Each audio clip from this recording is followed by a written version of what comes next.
Jadi kalau diperintahkan ibadah, cara merasakannya jangan menjadi beban kewajiban. Cara bacanya itu baca sebagai kasih Allah kepada kita. Kalau menjadi beban, nanti berat menerimanya. Malas menunaikannya.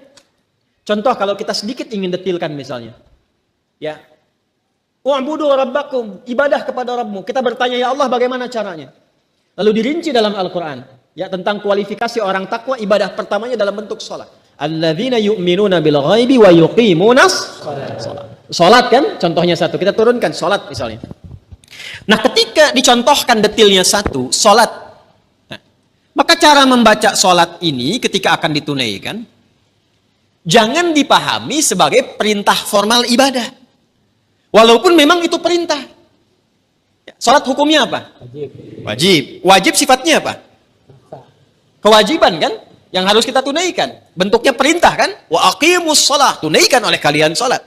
Perintah mengandung unsur wajib. Wajib berarti harus dikerjakan kan? Nah perintah itu turun dasarnya sebagai kasih Allah.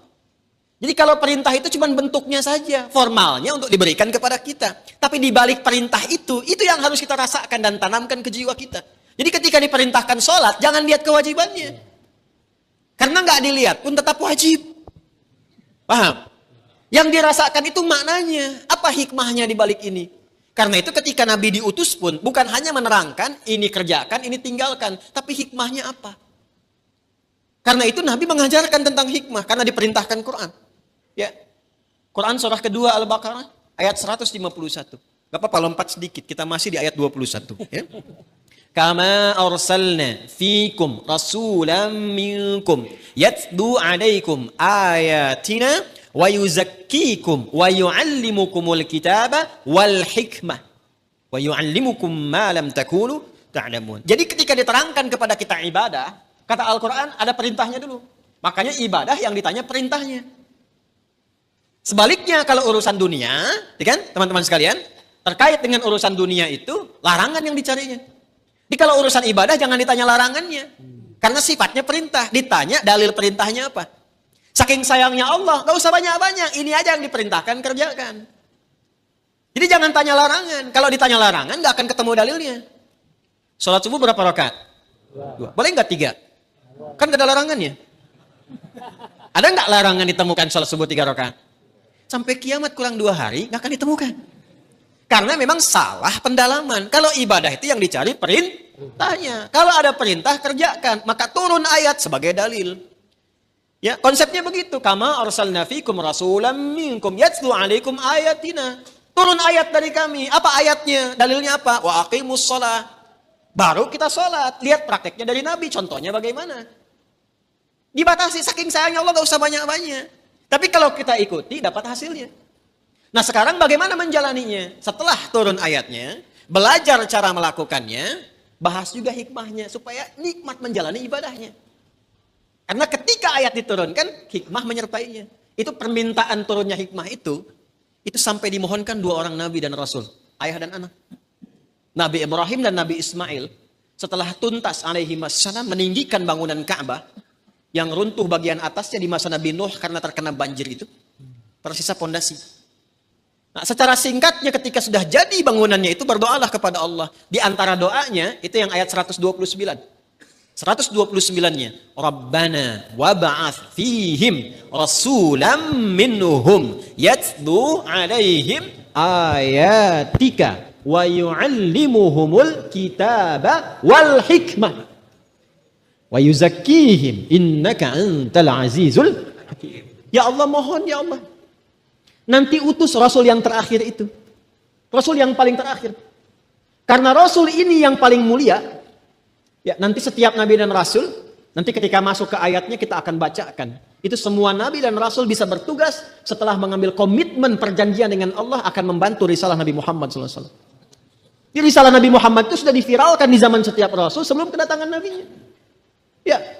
Wa idz akhadallahu mitsaqan nabiyyina lama ataitukum min kitabin wa hikmatin thumma ja'akum rasulun musaddiqun lima ma'akum la tu'minunna bihi wa la tansurunna qala aqrartum wa akhadhtum 'ala dhalikum isri qalu aqrarna qala fashhadu wa ana ma'akum masyahidin wa ana ma'akum minasyahidin.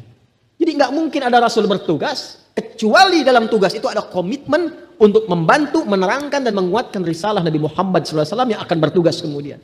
Nabi Ibrahim, Nabi Ismail, itu keduanya bermohon, ya Allah karena ini Rasul yang paling mulia, maka mohon ya Allah lahirnya dekat tempat yang paling mulia. Mana tempat yang paling mulia di bumi? Ka'bah. Di Makkah Al-Mukarramah. Karena itu satu-satunya Nabi yang lahir dekat Ka'bah itu cuma Nabi Muhammad SAW. Nabi Ismail dimakamkannya dekat situ, yang dekat sumur Zam-Zam itu. Ya. Tapi yang lahir di situ hanya Nabi Muhammad SAW. Yang sekarang jadi tempat maktabah qadimah itu. Ya, perpustakaan itu, ya. Cuma sengaja disamarkan supaya menunjukkan kepada masyarakat itu, ya, tentang situs-situs yang benar, tapi tidak digunakan sebagai bagian dari penyembahan. Kadang nyampe sana ada yang salah kiblat, gitu. Salatnya ngadep ke situ, makanya dituliskan di situ, pakai gambar-gambar dicoret begini. Nanti yang umrah saya terangkan beberapa bagiannya di mana lokasinya. Ya, nanti ada di situ dekat rumah Abu Jahal, ada di situ. Ya, rumah Sayyidah Khadijah. Nah, di tempat Nabi lahir itu ada keterangan di tembok sama gambar. Yang sujud dicoret, kan? Yang bawa macam-macam dicoret. Itu dituliskan pakai bahasa Arab, bahasa Inggris, bahasa Urdu, dan bahasa Indonesia. Artinya ada orang Indonesia yang ke situ juga salah kiblat. Dan jarak Nabi Muhammad SAW ke Nabi Ismail, Nabi Ibrahim itu bisa 29 sampai 30 generasi. Setiap generasinya bisa bertahun-tahun.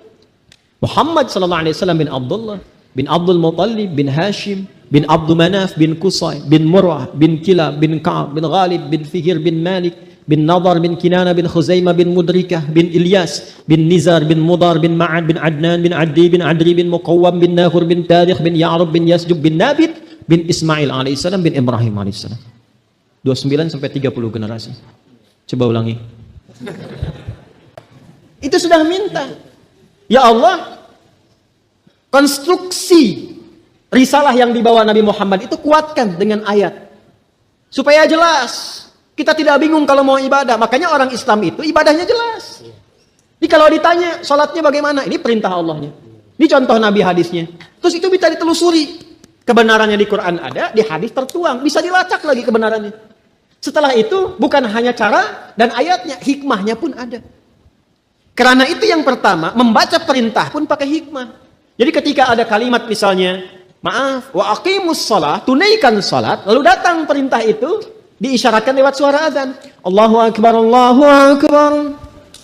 Begitu tiba suara azan itu biasanya kalau iman sudah dikonfirmasi di hati, getaran muncul di jiwa.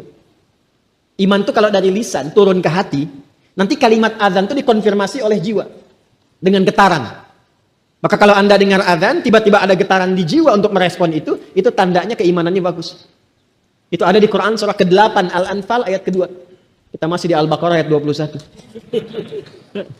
Innamal mu'minuna alladzina idza dzukirallahu wajilat. Jadi insan beriman yang sejati itu, kalau imannya masuk ke dalam jiwanya, nanti ketika disebutkan nama Allah, ada getaran dalam jiwanya. Merespon panggilan iman itu. Allahu akbar, Allahu akbar. Sudah azan. Diminta siap-siap. Diminta siap-siap. Lalu apa yang terjadi? Kalaupun dia bertanya, pikirannya bertanya, ya Allah kenapa ya saya mesti sholat? Itu langsung dijawab.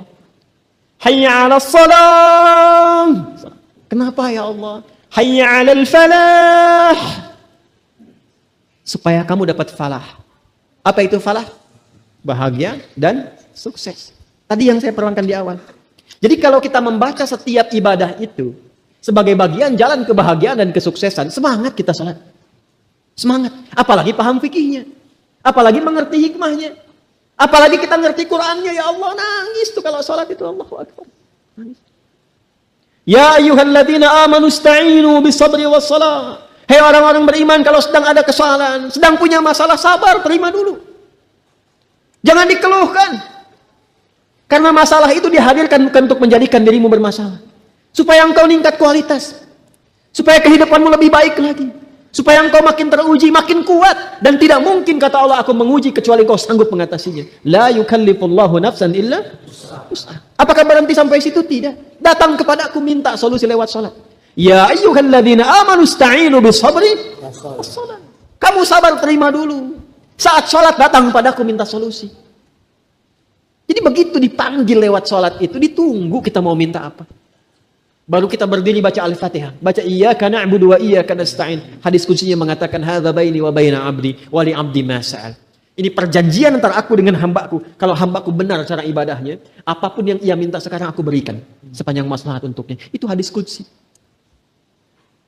Ibadi, khalaqtuka lil ibadati fala tal'ab. Wa qasamtu laka rizqaka fala tal'ab. Wa qasamtu laka rizqaka fala tat'ab. Hambaku, aku ciptakan kau itu untuk ibadah. Wa ma khalaqtul jinna wal insa illa. Aku ciptakan kau untuk ibadah. Artinya kita dicipta ini memang supaya bahagia. Karena ibadah itu pengantar kebahagiaan. Kita itu tercipta untuk senang, saking sayangnya Allah kepada kita. Kehidupan rumah tangga itu menyenangkan. Kerja itu membahagiakan. Jadi kalau kita larut dalam kesedihan, berarti ada sesuatu yang tidak berjalan dalam kehidupan kita itu. Wa qasamtu laka rizqaka fala tat'ab. Kamu aku ciptakan untuk ibadah, jangan banyak mainnya, kata Allah. Kalau kamu benar ibadahnya, jangan khawatir tentang rizki. Aku bagi dan aku percepat. Engkau gak usah lelah mendapatinya. Itulah ibadah. Kurang apa Allah di situ? Dan itu dibuka untuk semua hambanya gitu. Itu yang luar biasa. Dan itu berjalan di setiap kesempatan generasi. Dari generasi awal loh. Sampai ke kita, sampai kehidupan berakhir. Kurang sayang apa Allah kepada kita? Tolong garis bawahi ini. Tolong garis bawahi. Ya, sebab kalau garis atas nggak nampak itu serius bawahnya. Garis bawah. Quran surah 19 ayat 49. Ini kaitan dengan ibadah. Fokus baik-baik ya, fokus baik-baik. Sebelum sampai ke ayat itu saya tanya dulu. Teman-teman pernah dengar kan kisah Nabi Ibrahim yang dibakar itu kan? Lalu Allah selamatkan kan? Dengan menjadikan apinya apa? Bukan cuma dingin, dingin menyelamatkan. Karena ada dingin membekukan, ada dingin menyelamatkan. Dingin membekukan itu disebut zamharir. Nanti di antara neraka itu ada yang sifatnya membekukan. Nanti satu saat kita bisa nonton itu. Ya, bisa nonton, bisa. Karena di Quran dibalik itu. Ya, fal yaumal ladzina amanu minal kuffari yadhakun. Pada saat ini nanti orang-orang beriman itu balik menertawakan orang-orang yang ingkar. Jadi ada orang-orang yang ingkar menertawakan orang beriman, mempermainkan saat di dunia. Begitu meninggal di akhirat dibalik oleh Allah. Kamu tonton aja mereka tuh katanya. Nanti ada di barisan tribun khusus ya, yang bisa melihat keadaan ahli neraka itu. Ada. Ya, ada. Jadi bisa melihat tuh. Agar jangan kepleset aja situ tuh. Ya. Nanti bisa kelihatan yang di bawah. Nanti kan ada dialog gitu. Masalakukum fi saqar? Qalu lam nakum minal. Ada yang nggak sholat ditanya sama penduduk surga. Kamu kenapa ada di situ, John? Aduh, saya nggak sholat saat di dunia. Ada di sini. Ya, nanti ada yang begitu. Nanti ada yang suka meledek saat di dunia yang tertawain. Di akhirat balik ditertawakan. Diperintahkan tertawanya. Tertawain mereka kata Allah itu. Jadi Allah itu maha adil. Apa yang nggak bisa dijangkau di dunia diberikan saat di akhirat. Tapi jangan beriman dengan niat menertawakan orang-orang yang ingkar. Tidak. Tidak. Ya. Itu hanya kemuliaan Allah untuk memberikan rasa keadilan. Paham sampai di sini? Nah, saya ingin balikan situasinya. Diselamatkan kan oleh Allah? Iya. Ya, bardan wa salama. Kalau cuma bardan saja beku. Tapi wasalama dan memberikan keselamatan. Jadi ada dingin yang melahirkan keselamatan, kebaikan-kebaikan. Tapi setelah itu apa yang terjadi? Ketika dibakar ternyata tidak mempan, bukankah penguasanya pada saat itu membuat isu? Ya kan? Saya bicara tentang era Nabi Ibrahim ya. Ya. Maka disebarkanlah informasi pada saat itu dan diviralkan. Wah, ini kayaknya tukang sihir nih. Jinnya kuat banget. Maka dibikin hoax menyebar. Ini jinnya kuat banget katanya. Daripada jadi malapetaka di negeri ini, lebih baik kita usir saja. Maka diusirkan beliau. Ya kan? Halo? Diusir kan? Ya, diusirlah dengan istrinya Sarah. Jadi ternyata jalan ibadah itu nggak mudah. Ya, nggak mudah. Mungkin lebih sulit daripada jalan ninjamu yang kau tempuh. Ini status itu. Tapi ternyata di balik kesulitan itu selalu ada kemudahan. Ya jangan lihat sulitnya, lihat hasilnya. Inna ma'al usri yusra. Karena memang hasilnya istimewa, dibuat berliku itu supaya kitanya itu bisa lebih kuat, bisa lebih tangguh. Jadi menghadapi ibadah yang lainnya sudah kuat perangkat tubuh kitanya. Bagaimana bisa dilatih dengan banyak sholat kalau tahajud saja kita tidak mampu? Maka tahajud itu kadang awalnya berat, tapi kalau sudah mampu melakukan kangen kita. Bangun terlambat tuh bisa menyesal, ya Allah terlambat saya. Padahal bangunnya tuh jam 4:20. Ya, masih ada 15 menit itu bisa bangun, bisa katakan terlambat tuh. Kan sekarang kurang lebih 4:37 kan? Anda bangun 4:30 itu bisa menyesal. Subuh 4.37, biasanya bangun 7.34. Ya kan? Wajib tertinggal, tapi ketika terlatih dengan ibadah yang maksimal, itu bangun 4.30 itu masih menyesal, ya Allah, kok saya terlambat, masih bilang terlambat. Padahal subuh belum tiba. Itulah indahnya ibadah itu seperti itu. Jadi jangan posisikan sesuatu yang mungkin terasa sulit di awal, itu bisa memberikan beban, tidak. Cara pandangnya akan ada kenikmatan setelah itu. Maka apa yang terjadi? Ini fitrah ibadah. Jangan dikira untuk beribadah itu begitu mudah. Ya, sama, Anda ingin sukses, jangan dikira membalikan telapak tangan langsung sukses. Mesti ada jalan kan yang ditempuh. Apa Anda berkata, saya ingin ke kajian, seling langsung ada di sini? Tidak. Anda harus melewati hujan kan? Ya kan? Dulu orang mendaki gunung lewati lembah. Ya kan? Sekarang menempuh jalan yang berliku untuk datang ke sini. Kalau Anda tidak punya harapan mendapatkan sesuatu, kenapa Anda harus menempuh jalan ke sini? Karena itu keyakinan itu penting. Maka apa yang terjadi? Ketika keyakinan itu diarahkan hanya lillah. Ini poinnya. Maka Allah berikan pendampingan kepada kita untuk memudahkan, plus janji, jawaban bagi setiap yang Anda mohonkan, bahkan yang mustahil menurut manusia. Maka turunlah Quran surah 19 Maryam ayat 49 untuk merespon itu. Falamma i'tazalahum wa ma ya'buduna min dunillahi wa habna lahu Ishaq wa Yaqub. Itu Ishaknya belum lahir. Yakubnya belum ada. Dan belum terjadi, itu kadar Allah langsung. Jadi ternyata ketika Anda meninggalkan sesuatu yang dirasakan, menyenangkan, membahagiakan, tapi itu menyimpang dari ketentuan Allah, dan Anda ingin kembali kepada jalan Allah yang benar, mungkin awalnya nggak mudah, tapi ternyata ketika Anda milih saja ikhlas karena Allah, itu Allah sudah menyiapkan rencana yang sangat luar biasa. Mungkin nggak sekarang, tapi nanti. Karena kenikmatan terbesar itu, ketika kita melewati banyak rintangan, dan ketika mendapatkan hasilnya, nikmatnya berbeda dengan seketika Anda mendapatinya. Contoh gini nih, suasana begini, Anda pengen sekutang. Bisa, ini bukan kode ke panitia ya, bukan. Karena saya nggak biasa mengajar sambil minum, karena nggak mungkin. Ya, mengajar sambil minum nggak mungkin. Misal, nikmat mana? Begitu Anda pengen sekutang di luar, teng. Dengan yang kedua, Anda nyari dulu keluar. PTM nggak dapat ke Galaksi sampai ke Kemang, terus muter. Belok lagi sampai ke Pondok Gede, muter, nggak ada. Tiba-tiba nyampe sini, di pinggir situ ada, teng. Setelah itu Anda dapat sekutang gitu. Nikmat mana? Yang pertama langsung ada di depan, atau yang kedua kita berputar dulu mencari-cari? Yang kedua. Makanya nikmatnya minum itu saat haus. Nikmatnya makan saat lapar.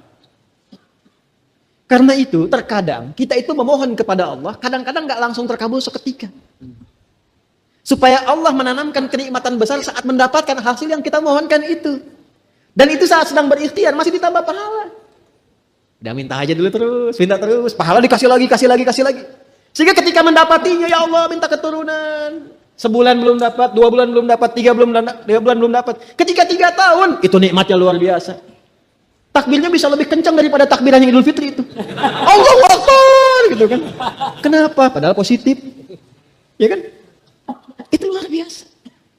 Jadi ibadah itu bukan hampa makna, tapi istimewa, penuh dengan limpahan rahmat. Jadi ketika kita memutuskan ibadah dan ikhlas, kuncinya ikhlas lillah, karena Allah, bukan karena yang lain. Itu saat kita memutuskan mendekat kepada Allah, Allah menyiapkan rahmat yang belum kita dapatkan saat ini.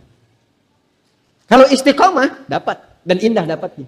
Jadi ketika melepaskan diri dari kaumnya sekalipun terusir, awas, ini kondisi Nabi Ibrahim ya. Jangan dikiaskan sendiri-sendiri nih. Karena ada babnya sendiri, ada detailnya. Jangan setelah ini Anda resign pekerjaan misalnya apa, lalu Anda katakan video Ustaz Adi Hidayat. Tidak.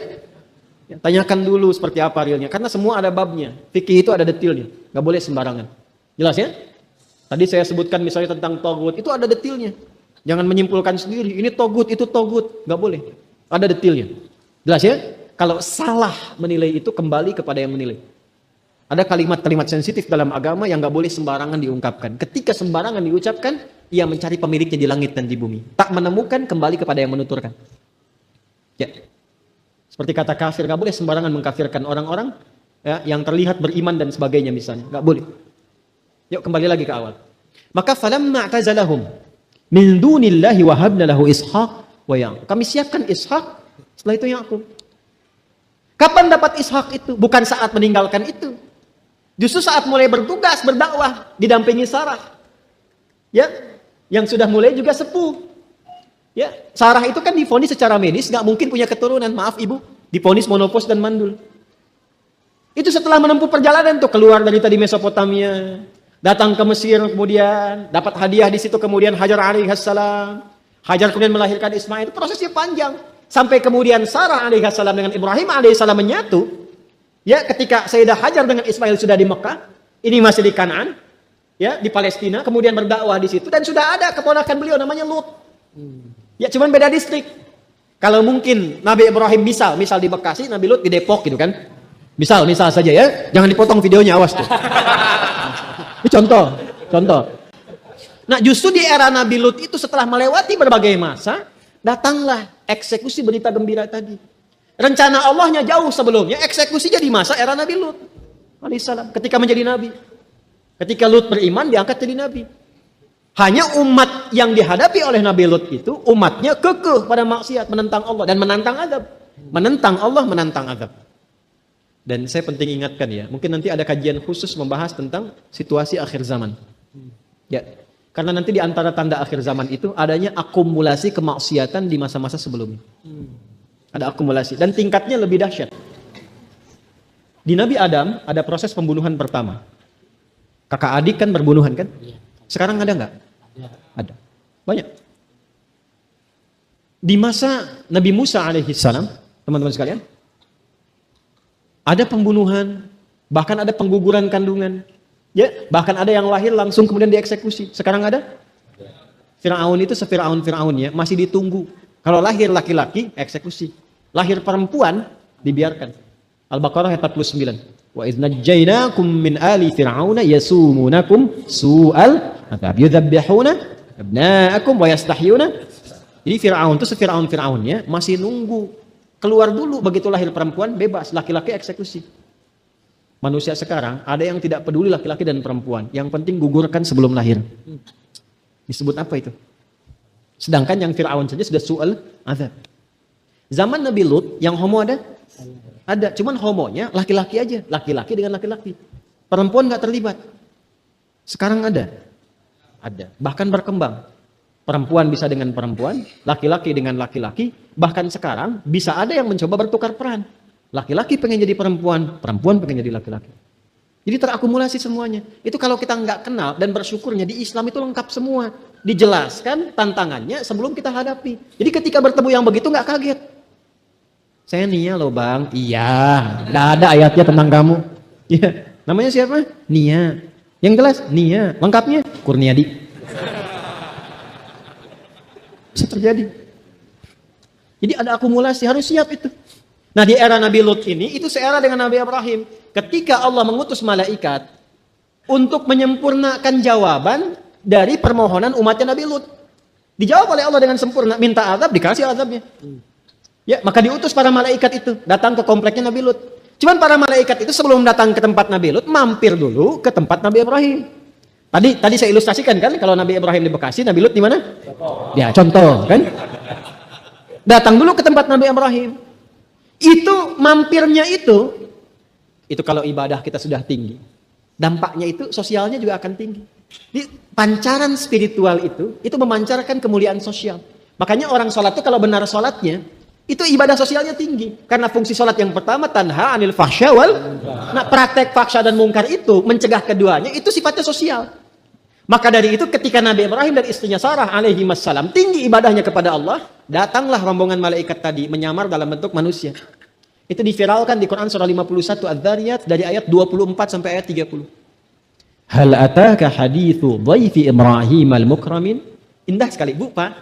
Saya sarankan ya, mulai sekarang keluarkan kisah-kisah viral dalam Al-Quran. Nanti sebelum anak-anak tidur, bacakan ceritanya. Saya kalau anak-anak saya itu mau tidur minta cerita, biasanya saya suka ceritakan tentang kisah Nabi, Rasul dengan pendekatan kekinian. Jadi tanpa disadari mereka juga menghafal. Jadi ketika nanti menghafal surat dan ayatnya akan lebih cepat. Ya, Ahmad itu jenderal dalam tanda petik. Kemarin ngawal saya itu. Itu kalau ditanya dia jawab tuh. Nabi apa yang ditelan ikan paus? Yunus katanya. Nabi apa yang punya tongkat? Musa. Nabi apa yang menakwilkan mimpi? Yusuf. Ceritakan. Ya, daripada kisah yang aneh-aneh kan? Ya, dan seterusnya. Kita bawa ke situ.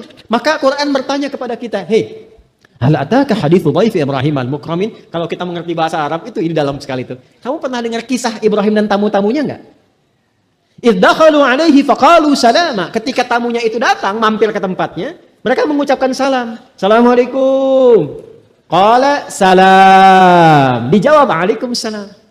Jadi kalimat Assalamualaikum warahmatullahi wabarakatuh kalau ingin dipersingkat tulisannya, bukan bacaannya. Kalau ingin dipersingkat boleh dituliskan salam. Singkatan itu ada di Quran. Ada di Quran, Quran surah 51 ayat 24. Idh dakhalu alaihi faqalu salama. Qala salam. Jadi kalau Anda menulis di WA misalnya kan atau kirim SMS, ingin menyingkat biar enggak kepanjangan karakter hurufnya, tulis salam. Ya, bacanya assalamualaikum kan warahmatullahi wabarakatuh. Tulisannya apa? Salam. Misalnya kan? Itu bisa disingkat. Jawabannya qalu salama. Tapi kalau Anda ingin tuliskan lengkap bagus. Assalamualaikum warahmatullahi wabarakatuh. Itu di An-Nisa ayat 86. Wa idza huyyitum bi tahiyyatin fahayyu bi ahsani minha aw rudduha. Jawab dengan yang lebih lengkap. Maka apa yang terjadi? Qaumum munkarun. Dilihat oleh beliau. Ini bukan orang kompleks sini. Orang asing. Depok. Bukan orang Bekasi nih. Depok juga bukan beginian penampakannya nih. Depok ketahuan tuh. Ya, ini bukan orang Depok nih, bukan orang sini. Karena beda, tampannya lain. Depok beda. Bekasi nggak sama. Qaumum munkarun, ini bukan orang sini. Karena tahu itu bukan orang situ, beliau berpikir, ini cara berpikirnya luar biasa nih. Karena tahu bukan penduduk lokal dan bukan tempat-tempat yang biasa beliau kenal, padahal beliau suka berpetualang, makanya disebut Ibrahim. Ibrahim itu nanti punya dua makna. Satu, ada yang mengatakan dari Abun Rahim, bapak yang sangat penyayang. Nanti saya jelaskan kemudian. Ada yang menjelaskan sebagai sang penyeberang yang suka berdakwah dengan melintasi tempat-tempat. Ya, datang ke sini dan sebagainya. Itu beliau sudah tahu, oh ini wajah-wajah Mesopotamia, ini wajah-wajah Mesir. Ini mah bukan. Tampannya luar biasa, tegaknya bagusnya dan sebagainya. Ya, kau memungkinkan karena tahu ini bukan orang lokal, orang asing, maka nggak banyak ditanya. Beliau berpikir mungkin lelah di perjalanan, nggak banyak diinterogasi, langsung disuruh masuk duduk.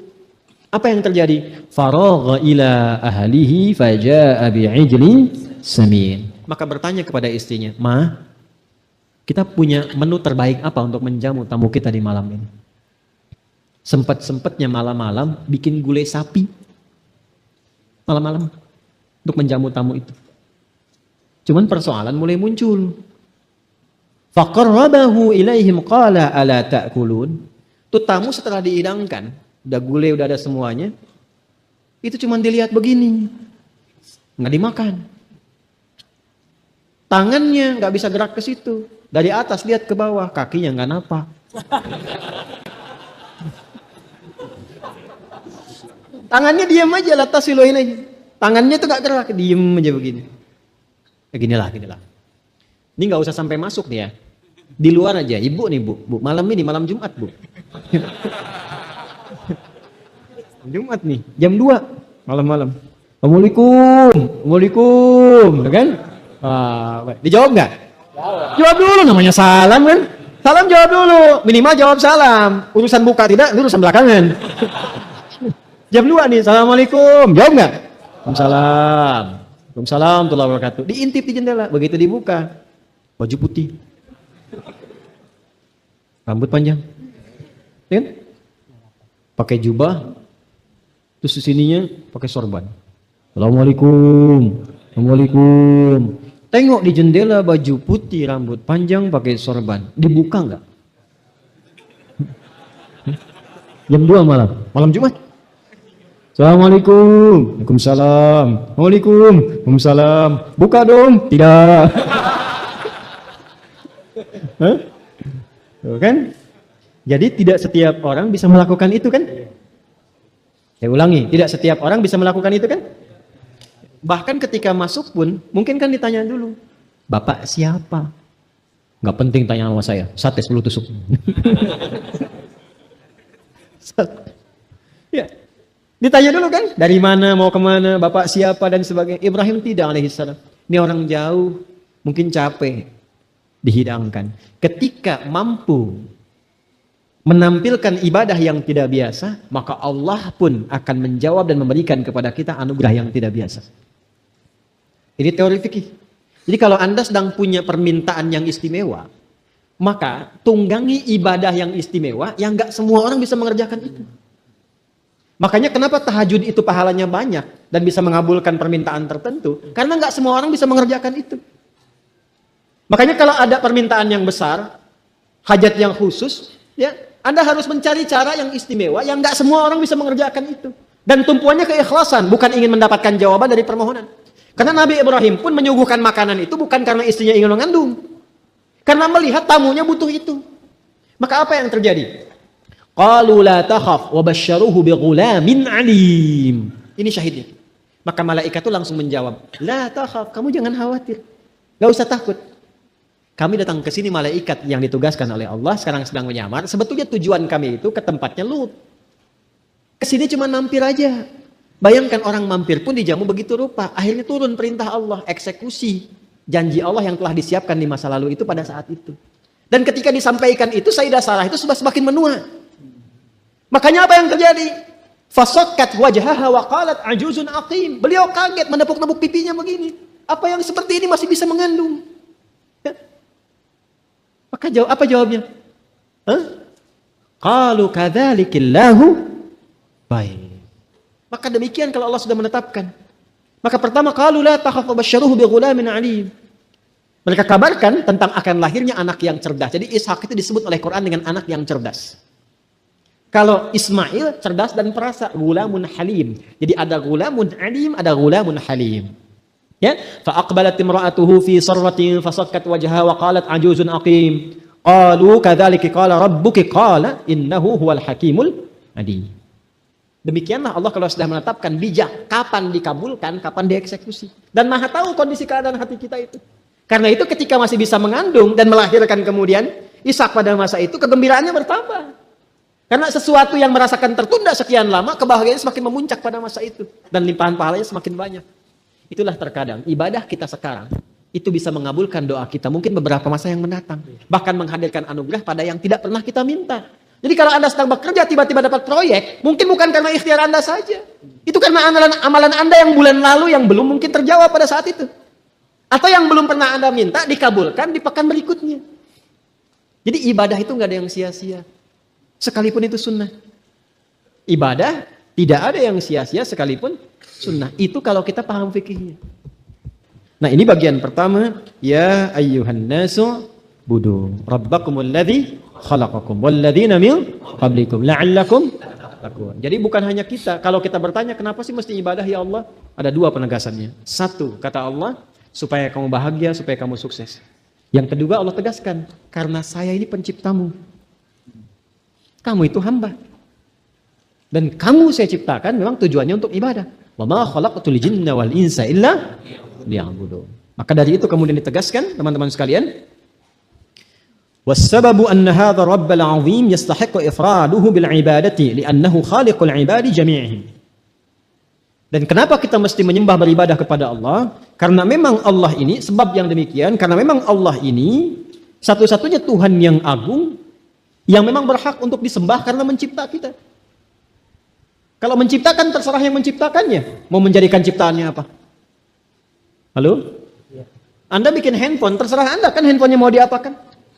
Mau diutak-atik, utak-atik ketok jadi TikTok, bisa. Mau bikin Anda aplikasi apa saja silakan. Ya Anda yang bikin, terserah Anda kan? Ya. Kalau buatan Anda disoal kan Anda bilangnya apa? Terserah saya yang bikin. Gitu kan? Anda bikin sendal di komen orang, Anda bilang terserah saya yang bikin. Ya kan? Nah sekarang Allah mencipta kita, masa Anda mau nyoel? Ya? Kenapa engkau perintahkan aku sholat ya Allah? Terserah saya yang bikin. Ya. Ini kan logika kita dipakai kan? Jadi kita ini punya Allah, terserah Allah mau diapakan juga. Iya, tuh, tahu belakang. Paham ya? Jadi kalau kita masih ngeyel, dikasih alasan yang menyenangkan, tetap nggak dipahami. Supaya kamu bahagia, terus apa lagi? Supaya kamu senang, apa lagi? Supaya kamu sukses, apa lagi? Saya yang bikin kamu, terserah saya. Ya, saya yang menciptakan engkau. Bahkan orang-orang sebelum engkau. Bahasa dalamnya tuh begini, orang dulu aja yang saya cipta nyembah saya. Masa kamu umat belakangan yang nyembah saya? Orang dulu lebih kuat. Hasilnya bisa abadi sampai sekarang. Firaun itu, Firaunnya, hasil piramidanya sampai sekarang masih ada. Namrud bangunan-bangunan itu masih ada. Ya, Lab Ismarna di Libya itu masih ada. Di Jordan itu juga masih ada. Ya, bangunan-bangunan indah dan sebagainya. Kaum Ad, Tsamud itu masih ada sampai sekarang. Dan mereka dibinasakan karena tidak ibadah. Diberikan jalan kebahagiaan abadi, memilih kebahagiaan semu. Sudah semu, sombong. Sudah semu, sombong. Itu yang bahaya tuh. Karena itulah kemudian Allah ingatkan kepada kita, aku pencipta engkau. Aku yang tahu tentang engkau. Aku berikan jalan kebahagiaan. Aku berikan jalan kesuksesan supaya engkau sadar bahwa itu hamba. Bahwa engkau itu hamba. Paham sampai sini? Sebelum saya tutup, saya ingin menjelaskan tentang satu bagian penting. Perhatikan. Ini yang kemarin ingin saya tegaskan. Wa bima annal asla fi kalimati la'alla litarajji wa tawaqqu. Nah ini. Wa huwa mustahilun min Allahil qadiril a'la lil 'abdi ad-dha'ifil adna, fa kana al muradu bihi if'alu dzalika rajin al wusula lit taqwa. Paham? Tidak. Ya. Karena la'alla itu dalam bahasa Arab itu litaraji wa tawaqqu, seperti yang saya sampaikan kemarin. Dan tadi saya ulangi kembali. Taraji itu huruf yang digunakan untuk mengungkapkan harapan agar meraih apa yang diinginkan, tapi tak mungkin bisa dicapai tawaqqu kecuali dengan kesungguhan. Sedangkan untuk menempuh upaya sungguh-sungguh itu bagi Allah itu mustahil. Karena Allah itu ketika kun fayakun. Nggak perlu ikhtiar lagi. Maka ayat ini ditujukan untuk kita. Artinya apa? Allah itu sebetulnya nggak butuh dengan ibadah kita. Yang butuh kita. Karena itu ketika menggunakan kata la'allakum, itu untuk kamu hambaku, bukan untukku. Aku perintahkan kau ibadah itu jalan untuk kesuksesan. Jalan kebahagiaan yang kamu minta. Yang kamu harapkan, yang kamu mimpikan. Aku berikan jalannya, itu untukmu, bukan untukku. Kamu yang butuh, bukan aku yang perlu. Semuka langit dan bumi tidak sujud kepada aku, tidak akan menurunkan status Allah sebagai Tuhan. Tetap Rabbul Alamin. Karena itulah kemudian penutupnya indah sekali nih, bagus sekali. If'alu dzalika rajinal wusula littaqwa. Maka kerjakanlah semua ibadah yang menunya sudah Allah hamparkan, Nabi contohkan, niatnya meningkatkan takwa. Jadi kalau mau ibadah, sekali lagi jangan dibawa ke urusan dunia. Dunia tuh ngikut. Walaupun ada kebutuhan dunia. Walaupun panggilan ibadah itu untuk mengentaskan kebutuhan dunia, tapi ketika menunaikan jangan tarik ke urusan dunia. Anda jangan tahajud karena ingin nilainya sukses besok ujian. Anda jangan tunaikan puasa karena ingin dapat proyek besar besoknya. Walaupun mungkin puasa itu bisa memudahkan Anda mendapatkan proyek yang diharapkan. Tapi niatkan ibadah itu sebatas memenuhi kebutuhan takwa kita kepada Allah. Karena kalimatnya berbunyi menunaikan ibadah itu la'allakum tattaqun. Bukan la'allakum tanjihun. Jelas ya? Bukan la'allakum ta'kulun supaya kamu bisa makan. Ya, bukan la'allakum tadinun supaya kamu bisa ngutangin atau melunasi utang. Jadi kalau mau puasa, mau sholat duha, mau infak, mau sedekah, niatkan untuk meningkatkan takwa kepada Allah. Selanjutnya biarkan Allah yang menuntaskan persoalan-persoalan kehidupan kita. Jelas sampai sini? Ini penting saya sampaikan supaya nanti saat mempraktekkan ini semua kita tidak tarik itu ke dalam urusan dunia, terlalu kecil. Sekalipun diperkenankan tapi terlalu rendah itu. Sehingga nanti menurunkan keistimewaan yang sudah Allah siapkan. Allah kalau sudah menyiapkan BMW, masa Anda mintanya BMX? Maaf ya, BMW dan BMX itu cuma contoh. Jelas ya? Halo? Jelas ya? Nah, ini yang mesti kita pahamkan pada diri kita. Sebelum saya tutup, paham maksudnya? Paham. Jadi kalau saya tanyakan, siap kita ibadah? Untuk apa ibadah? Meningkatkan takwa. Supaya apa kita ibadah? Bahagia. Supaya apa lagi? Sukses. Jadi kalau diperintahkan ibadah, semangat kita? Besok subuh jam berapa? 4.37. Baik, kalau ada panggilan azan, pilih sholat atau pilih olahraga? Sholat. Kalau ditawarin 1 juta? Sholat. 10 juta? Sholat. 100 juta? Sholat. Mana tas saya tadi itu? Alhamdulillah, kita baru saja mendengarkan penjelasan yang luar biasa dari Ustadz Adi Hidayat tentang surah Al-Baqarah ayat 21. Dalam ayat ini, Allah memanggil seluruh manusia dengan panggilan yang lembut dan penuh kasih. Wahai manusia,